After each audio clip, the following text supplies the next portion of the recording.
Everyone wants to make more money, and while I'm not qualified to help you with that in real life, if you haven't seen any of my other videos, then maybe you'll believe that I'm qualified to help you with that in Victoria 3. See this? It's called a budget.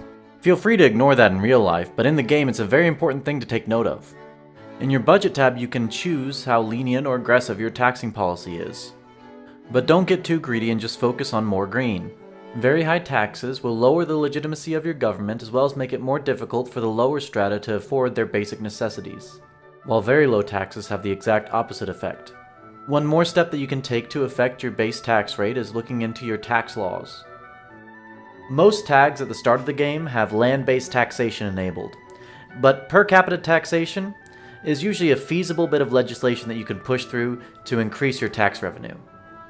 Now let's talk about consumption tax. Here you can choose a specific commodity within your market to tax at the cost of your authority.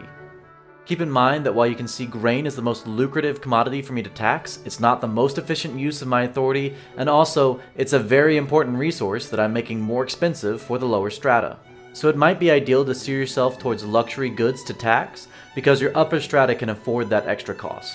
Now that we've talked about incoming revenue for your budget, let's talk about national expenses. The first item we have here is our construction tab. At the start of the game, you'll have the options to pause construction or use wooden or iron frame buildings. Notice the goods consumption of 25 fabric and 75 wood for every construction sector. Here you can see that iron frame buildings have the improvements of more construction points per week, greater construction efficiency, lowered cost of fabric and wood, but they've added the cost of tools and iron in the construction. Now since we're talking about the goods consumption for construction, let's pop over to the market tab. At the top of this tab, there's buttons to help you filter these goods. Staple goods will be the base of your supply chain, as well as being goods that are consumed by all strata. Luxury goods will only be consumed by wealthier citizens. Industrial goods are things that are going to be higher up your manufacturing chain. And military goods are for American schools. Getting back to construction and the staple goods, you can see the cost of the wood and the fabric that you're going to have to buy to build buildings. Now it's pretty straightforward economics that if we produce more of these things in our country, then they'll get cheaper. And if they're cheaper, we have to spend less on building new buildings. So for iron frame buildings, make sure you keep the price of tools and iron low as well. The last thing we have on the budget at the start of the game is government and military wages, and Paradox recently changed it to be much more punishing at very low. So keep these wages at medium at least if at all possible. Under assets you'll find your principal and reserves. Principal being how much money you owe and reserves being how much money you have in the bank. Now despite what you might think, by default you don't want to keep a whole bunch of reserves.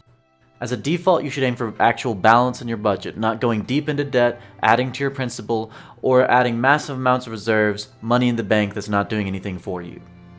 If things get too far on either side, maxed out reserves means that you're just throwing money into the ocean, and maxed out principal means that you're going to be going bankrupt. Now here we have our investment pool, and depending on your economic laws, this is money that can be spent on construction. And the money that goes into this pool is going to come from successful businesses. So surprise, surprise, do more good economy, you get more good economy. Hopefully this helped you to make more sense of balancing the budget of Victoria 3. If it did, consider dropping a like and or subscribe down below. And Wasabi will drop a kiss on your sweet little face. Mwah! Bye bye!